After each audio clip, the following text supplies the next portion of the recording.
Welcome to the Christian History Project. You'll be starting, naturally, with our Volume 1. It will cover the first 40 years of the Christian faith, beginning with a great Jewish festival called Pentecost, when something astounding occurred to the little Christian community in Jerusalem. The volume ends with the almost total destruction of that city by the Romans beginning in 70 AD. And here is the central point. During the 50 days that followed Jesus' crucifixion, something horrendous happened to this little group of Jesus followers, numbering about 120.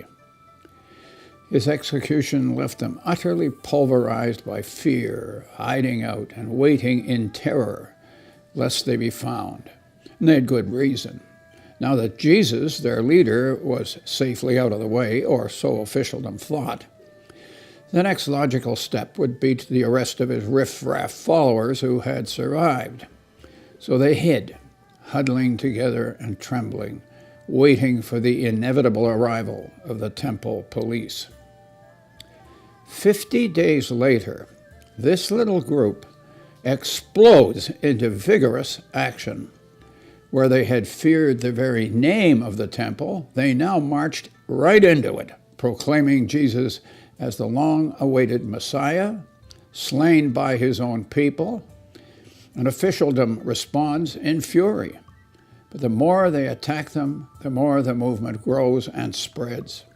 So inextinguishable that 300 years later, it would have captivated the whole Roman Empire to the west and made notable headway in the Persian to the east. Think about that. They had no money. They included no great scholars, no distinguished citizens. They were a collection of commercial fishermen and small-time nobodies from the brawling and unsavory province of Galilee to the north. Several weeks later, we find them completely changed, fearless, resolute, triumphant, joyous. So what had happened to them? Something obviously changed them, and radically. What could it have been? Religious skeptics and opponents of Christianity have been trying to cope with this conundrum for 20 centuries without success. The only thing that makes sense of it all is their own explanation for it. Jesus had risen from the dead, they declared. They had not only seen him, they had spent days with him. And he had solidly assured them that death had no more dominion over them than it had had over him. They would endure it, yes, as he had, but they would survive it, also as he had. They would not be ghosts. They would be given new bodies and a new life.